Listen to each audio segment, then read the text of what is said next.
کیا ہے؟ وطن سے محبت۔ دوسری چیز آزادی۔ اسلام میں آزادی کا تصور کیا ہے؟ میں نے آپ کے سامنے جو ہے یہ ایک آیت پڑھ لی۔ اللہ تعالیٰ جو ہے بطور نعمت کے ارشاد فرماتے ہیں وَاذْكُرُوا إِذْ أَنْتُمْ قَلِيلٌ مُسْتَضْعَفُونَ۔ اس وقت کو یاد رکھو جب آپ مکہ مکرمہ میں بہت تھوڑے تھے اور بہت کمزور تھے، ہر گھڑی جو ہے یہ دڑکا لگا رہتا تھا کہ آج کسی نے کچھ کر دیا۔ اللہ تعالیٰ نے تمہیں وہاں سے مدینہ منورہ وہاں بلایا، وہاں تمہیں ٹھکانہ دے دیا اور یہ تمہیں نعمت عطا فرمائی۔ کیوں؟ لعلکم تشکرون، تاکہ تم اللہ کا شکر ادا کرو۔ اور اس آزادی کہتے کسے ہیں؟ ربیع بن عامر رضی اللہ تعالیٰ عنہ مشہور صحابی ہیں۔ اس کی حدیث میں تمام تر جو ہے آزادی پورا کا پورا خلاصہ 2 لکیر میں موجود ہے۔ رستم کے دربار میں پہنچے ہوئے ہیں، رستم پوچھتے ہیں کہ آپ کیوں آئے یہاں پر؟ تو حضرت ربیع رضی اللہ تعالیٰ عنہ فرماتے ہیں نحن قوم ابتعثنا اللہ، ہم وہ قوم ہے ہمیں اللہ نے بھیجا ہے، ہم یہاں آپ کے فارس میں خود نہیں آئے، ہمیں اللہ نے بھیجا ہے۔ کیوں؟ لنخرج العباد من عبادت العباد الى عبادت اللہ رب العباد، تاکہ ہم بندوں کی عبادت سے نکال کر وہ رب العالمین کے سامنے کھڑا کر دیں۔ اللہ تعالیٰ نے انسان کو اس لیے نہیں پیدا فرمایا ایک انسان دوسرے انسان کے سامنے جھکے، نہ، اس لیے نہیں، انسان اس لیے پیدا فرمایا ہے تاکہ وہ بندوں سے نکل کر آزاد ہو کر اللہ کی عبادت کر لے۔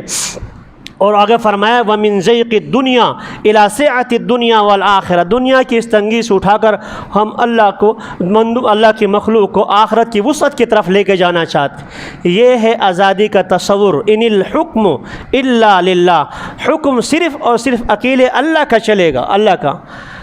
آج 75 سال ہونے کے باوجود بھی پنجاب میں جو ہے وہ چودھری کے سامنے دوسرے سر نہیں اٹھا سکتے، جیسے وہ کہتا ہے۔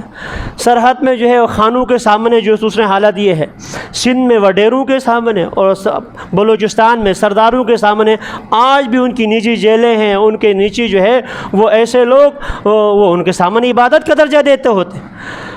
تو آزادی کا تصور یہ ہے کہ بندے کے اوپر بندے کے احکام جاری نہیں ہوں گے، اللہ کا حکم جاری ہوگا۔ ان الحکم الا للہ، حتیٰ کہ انبیاء علیہم الصلاۃ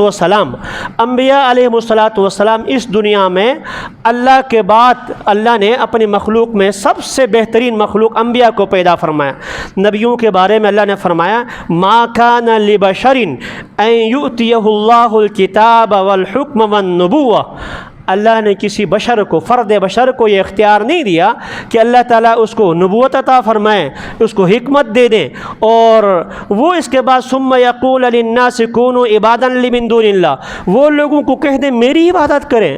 اللہ کے نبی کو یہ اختیار نہیں، بلکہ نبی کی دعوت یہ ہوتی ولیکن کونوا ربانیین، تم اللہ والے بن جاؤ، اللہ والے بن جاؤ۔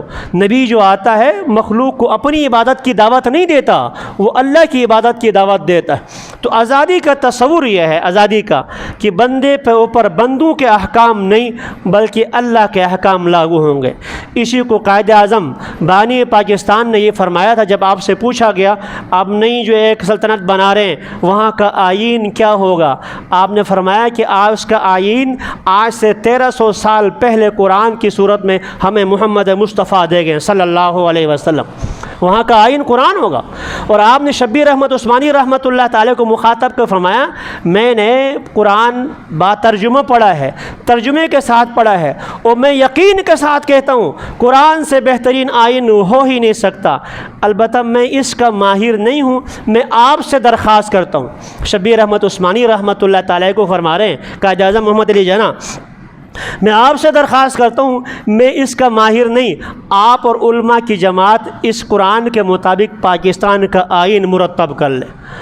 اور علامہ اقبال شاعر مشرق نے فرمایا تھا اسلام جو ہے یہ چند عبادات اور عقائد کا نام نہیں ہے، اسلام چند عقائد اور عبادات کا نام نہیں، بلکہ اسلام ایک مکمل ضابطہ حیات ہے، پیدائش سے لے کر وفات تک، انفرادی زندگی سے لے کر اجتماعی زندگی تک، یہ سب کچھ جو ہے یہ اسلام کے تابع، اسلام نے اس کے لیے رہنما اصول عطا فرمائے ہیں۔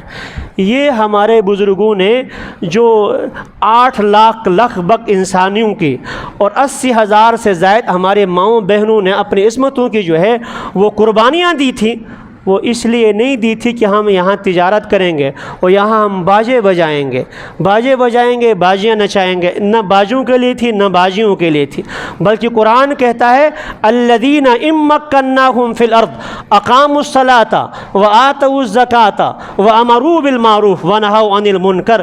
جب ہمیں کسی ملک میں تمکین دیتے ہیں، ملک عطا فرماتے ہیں، تو وہ وہاں اقاموا الصلاۃ نماز قائم کرتے ہیں اور زکوٰۃ ادا کرتے ہیں۔ ان 2 چیزوں کا ذکر فرمائیں، مالی عبادت اور بدنی عبادت کا، اور عمل بالمعروف نہیں